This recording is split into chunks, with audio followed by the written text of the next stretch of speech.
নমস্কার বন্ধুরা, আমার কুকিং চ্যানেলে আবারও সবাইকে স্বাগত। আজ আমি আপনাদের জন্য নিয়ে চলে এসেছি একদম অনুষ্ঠান বাড়ির মতো পনির স্যাটে। এটা বানাতে খুব কম সময় লাগে, খেতে কিন্তু খুবই ভালো হয়। পনির স্যাটে বানানোর জন্য আমি এখানে ক্যাপসিকাম, টমেটো আর পেঁয়াজ সব ধুয়ে কেটে নিয়েছি। ক্যাপসিকামগুলো লম্বা লম্বা করে কেটে নিয়েছি, টমেটোগুলো একই সাইজের করে নিয়েছি। এর ভেতরের বীজটা খুব ভালো করে ফেলে দিয়ে পরিষ্কার করে নিয়েছি, আর পেঁয়াজটা দু টুকরো করে নিয়েছি। তারপর টমেটোগুলো চৌকো চৌকো করে কেটে নেব, ক্যাপসিকামগুলো একই সাইজের সব কেটে নেব, আর পেঁয়াজগুলো চৌকো করে কেটে একটা একটা পাপড়ি ছাড়িয়ে নেব। পেঁয়াজ, টমেটো, ক্যাপসিকাম কেটে নিয়েছি, আর একই সাইজের পনিরগুলো টুকরো টুকরো করে কেটে নিয়েছি। পনিরের মধ্যে দিয়ে দেবো আগে থেকে কেটে রাখা ক্যাপসিকাম, পেঁয়াজ আর টমেটোগুলো। পনিরের সঙ্গে সবগুলো সবজি একসঙ্গে নিয়ে ম্যারিনেট করে নেব। এর মধ্যে দিয়ে দেবো 1 চামচের মতো গোলমরিচের গুঁড়ো, স্বাদ মতো লবণ, আর দিয়ে দেবো 1 চামচ আদা রসুনের পেস্ট, অল্প একটু কাশ্মীরি লঙ্কার গুঁড়ো। কাশ্মীরি লঙ্কার গুঁড়োটা দিলে এর রঙটা খুবই ভালো আসবে। তারপরে দিয়ে দেবো 1 চামচের মতো টমেটো সস। হাত দিয়ে সব কিছু 3 থেকে 4 মিনিট খুব ভালোভাবে আলতো হাতে মাখিয়ে নিতে হবে, নাহলে পনিরগুলো ভেঙে যাবে। খুব ভালো করে মাখানো হয়ে গেলে 10 থেকে 15 মিনিট রেস্টে রেখে দেব। মশলাগুলো এর মধ্যে খুব ভালোভাবে ঢুকে যাবে। ম্যারিনেট করে 10 মিনিটের মতো রেখে দিয়েছিলাম। তারপর একটা কাঠি নিয়ে নেব। এর মধ্যে প্রথমে একটা ম্যারিনেট করা টমেটো, পেঁয়াজ, ক্যাপসিকাম, পনির, আবারও একটা টমেটো, পেঁয়াজ, ক্যাপসিকাম, পনির, এইভাবে সবগুলো কাঠির মধ্যে এক এক করে ঢুকিয়ে নেব। এইভাবে সবগুলো আমি তৈরি করে নেব।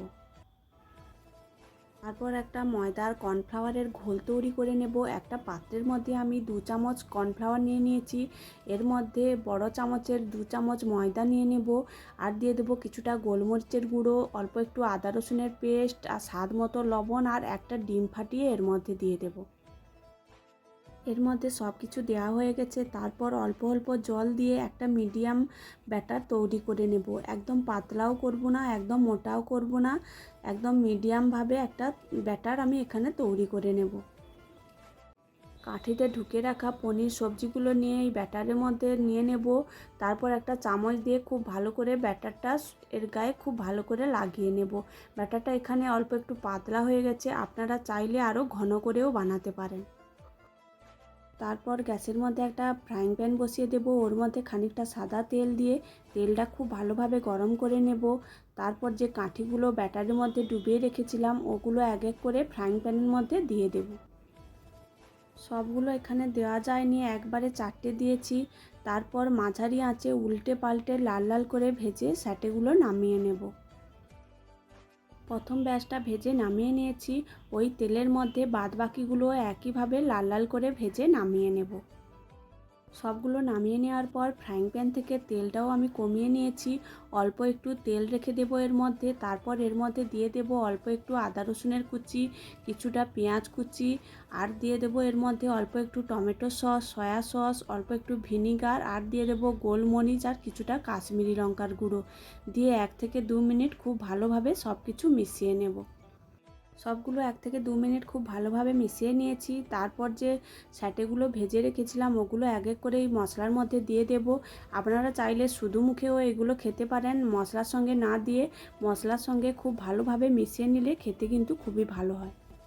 খুব ভালোভাবে মশলার সঙ্গে মিশিয়ে নিয়েছি, এরপর নামিয়ে নেব। নামিয়ে নিলেই একদম রেডি হয়ে যাবে অনুষ্ঠান বাড়ির মতো পনির স্যাটে। খেতে কিন্তু খুবই ভালো হয়, আপনারাও এইভাবে একবার বাড়িতে বানিয়ে নিতে পারেন। ভিডিওটি ভালো লাগলে আমার চ্যানেলটি সাবস্ক্রাইব করে দেবেন।